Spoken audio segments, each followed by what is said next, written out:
Tom Hardy has made his legend out of contradiction. Fierce on screen, but frequently reclusive in real life. His performances are storms bottled in silence, fireworks waiting in the depths. From Bronson to Inception, Mad Max to Venom, Hardy has never merely played characters. He has lived battles, against foes, against himself, and against the camera's need for truth. But in Hollywood, the most intense struggles are not always fought on screen. They are fought in trust, in rhythm, in the delicate chemistry between actors. Hardy is infamous for his dedication and raw commitment, but that same intensity has shattered relationships, driven people away, and left stories rumored long after the cameras fell silent. Hollywood is not mere lights and applause. It is egos clashing, tempers pushed, patience tested. Hardy, unyielding and uncompromising, has retreated with his own scars.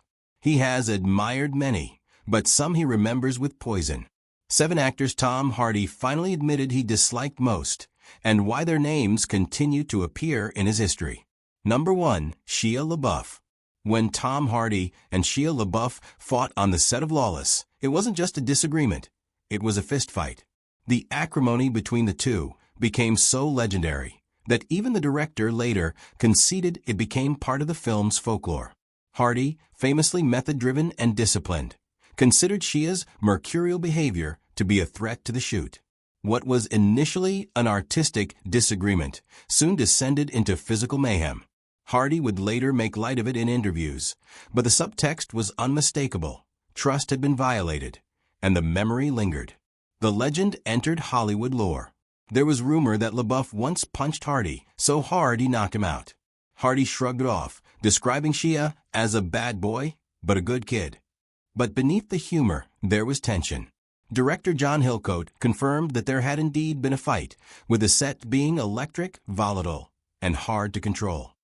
For Hardy, who thrived on concentration and immersion, LaBeouf's unpredictability blurred the border between creativity and danger. LaBeouf subsequently asserted they fought like brothers, a euphemism to dilute the truth. But Hardy's subsequent silence said a lot. Co-stars characterized him as protective of the rhythm of the film, while LaBeouf routinely derailed rehearsals with improvisation and unconsidered decisions. What viewers saw on screen, 2 warring brothers in the Prohibition South, was a reflection of the tension brewing when cameras rolled.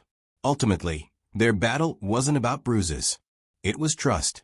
To Hardy, LaBeouf's disorder validated a philosophy that he never relinquished. In film, discipline preserves the narrative. When trust collapses, performance is survival. And to Hardy, Shia LaBeouf was his co-star who made survival imperative. Number 2. Charlize Theron.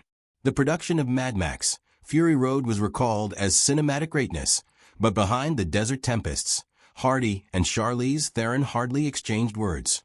Cast members remembered bitter arguments, long pauses, and resentments over Hardy's tardiness.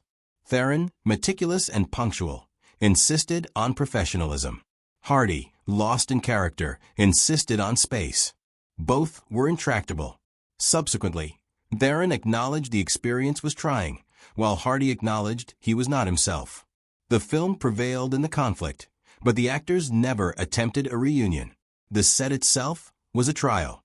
Weeks of shooting in the desert of Namibia, with temperatures rising and stunts draining even the most resilient cast and crew, pushed everyone to their limits.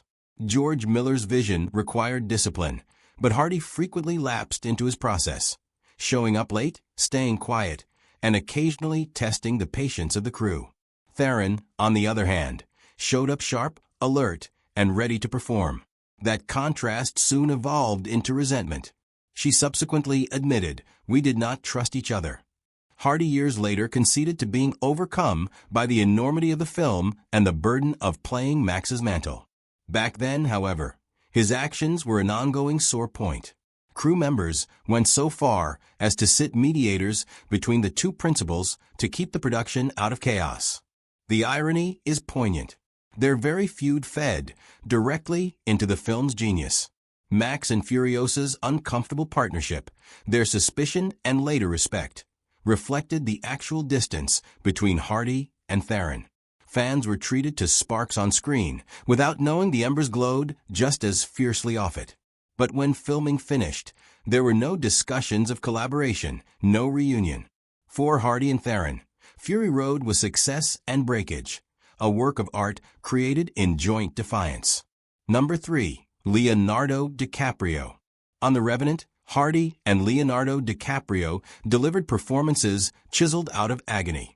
Though they admired one another's work, sources remember times of tension. Hardy's improvisational ferocity occasionally conflict with DiCaprio's nitpicking research. Their disagreements on scenes became so heated that director Alejandro González Iñárritu had to step in at one point. Years later, Hardy jokingly got the words "Leo knows all" tattooed on his arm after he lost a wager to DiCaprio. But beneath the joke, the memory of fights endured in icebox settings. The shoot was roughing it, sub-zero temperatures, sunlight only, survivalist conditions for cast and crew. Hardy operated on improvisation, injecting rugged, rough-hewn intensity into Fitzgerald. DiCaprio, meanwhile, mapped out every step with precision, rehearsing and tweaking every second. When Hardy changed course mid-scene, DiCaprio occasionally flared, perceiving chaos when Hardy perceived authenticity. Leo wanted order. "I wanted danger," Hardy afterward confessed. Their friction was not dislike, it was tension born of ambition. Hardy periodically stormed off set, angry at Iñárritu's 1,000 give-or-take shots, while DiCaprio put up quietly, hell-bent on nailing perfection. Crew members remembered the two going at it during strategy meetings, DiCaprio advocating for precision, Hardy advocating for instinct. Ultimately, the film won DiCaprio his long-sought Oscar and solidified Hardy as one of the period's most ferocious character actors. Hardy, however, afterwards confessed he bet against DiCaprio taking home the Academy Award, a wager he lost, and one he paid with ink. It seemed friendly on the surface. Underneath, it was a battle born of ice. For Hardy, DiCaprio was a mirror, just as committed, just as pushy, but on a divergent path. And mirrors, when too proximate, always produce sparks. Number 4. Charlotte Riley. Often, the toughest conflicts occur nearest home. Tom Hardy dated Charlotte Riley on Wuthering Heights and eventually wed her. But while filming, Riley apparently couldn't bear Hardy's immersion in Heathcliff's darkness. Their off-screen love prevailed, but insiders gossiped about fights fueled by Hardy's method abandon. To her, his character sometimes spilled over into real life. To him, that was the cost of authenticity. Marriage gentled the rough edges, but the recollection of those initial storms never dissipated. Hardy's interpretation of Heathcliff was unsettling, uncontrollable, mercurial, and all-consuming. To arrive there, he lived the role with intensity, bringing Heathcliff's tempest into every aspect of his day. Riley, acting across from him as Catherine, had to weave her way not only through the character, but the man who could not leave it behind. Heathcliff was living with us, one source noted. For Riley, the intensity at times blurred the distinction between performance and life, creating tension that spilled off the set. On screen, their chemistry was undeniable. Audiences witnessed a tormented love affair, but in behind-the-scenes moments, there were moments of distance and fatigue.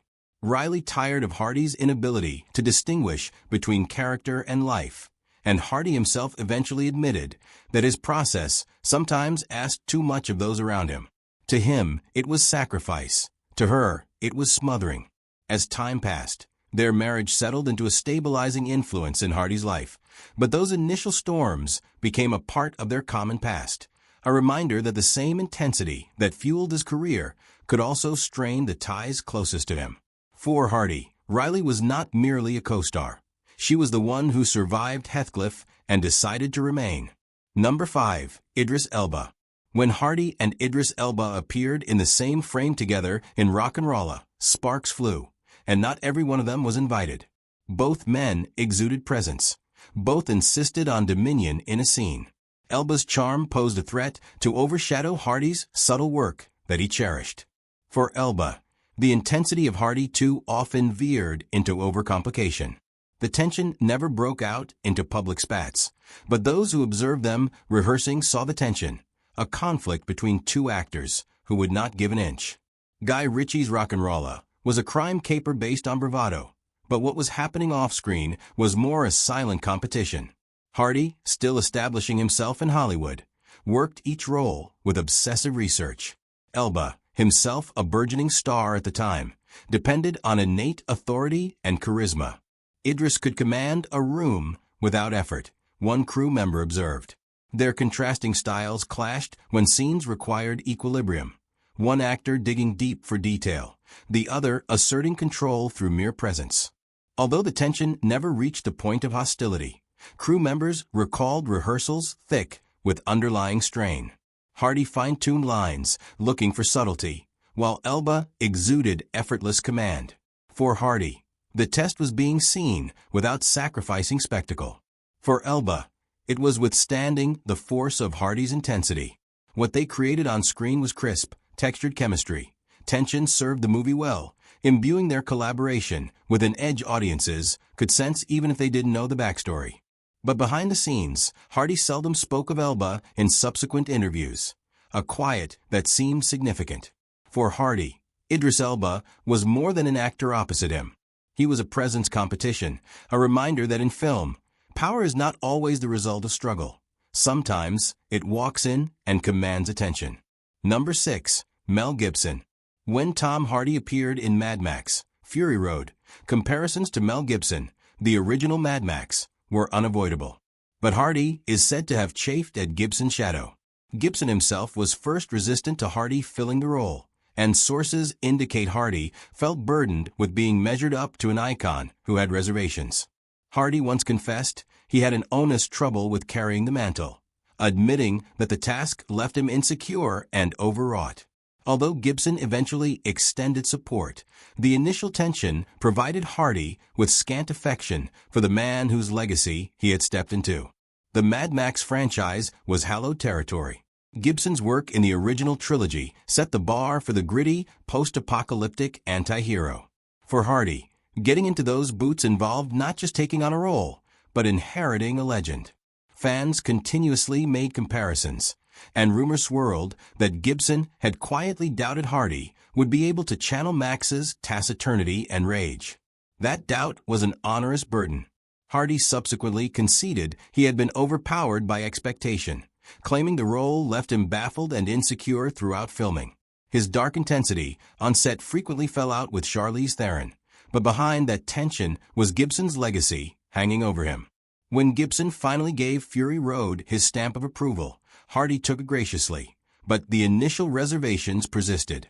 Hardy regarded Gibson as the impossible comparison, a reminder that certain legacies cannot be outrun.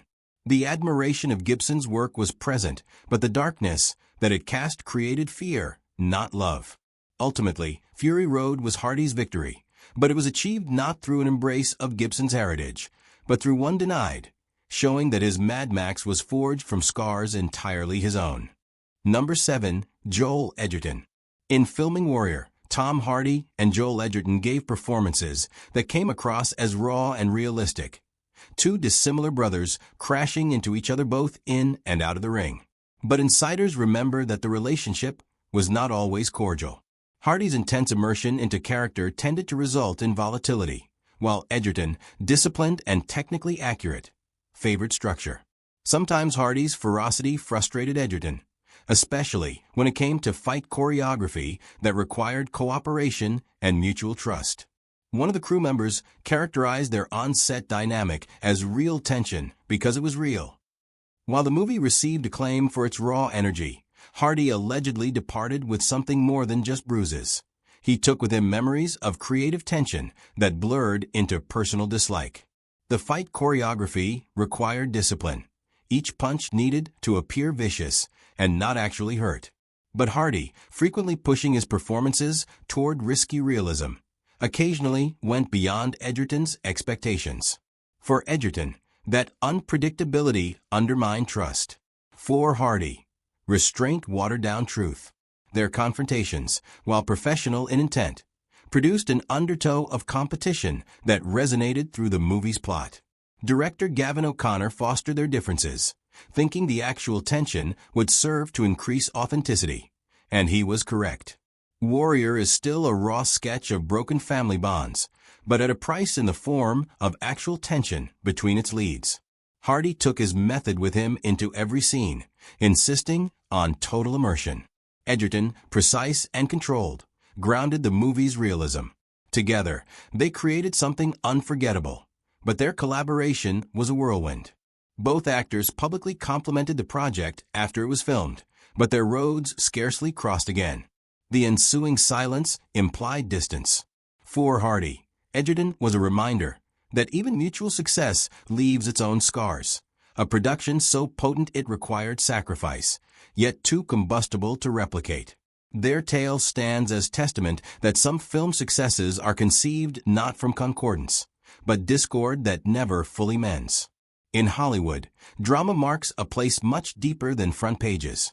For Tom Hardy, each fight, with Shia LaBeouf's unpredictability, Charlize Theron's accuracy, or Joel Edgerton's precision, constructed more than motion pictures. They uncovered the thin trust that grounds movies. Hardy's fights were never just about temper. They were about rhythm, control, and the price of total devotion. Every opponent became part of his narrative, compelling him to battle not only the egos surrounding him, but the tempest brewing within himself. And still, those scars birth performances that endure, raw, unforgettable, and uncompromisingly human. They remind us that art is not given birth in comfort. It is hammered out in fire, in tension, in the spaces where trust breaks down and survival takes hold. Hardy's legacy is not one of harmony, but of the brutal truth of his struggles, where even hate left in its wake shards of truth.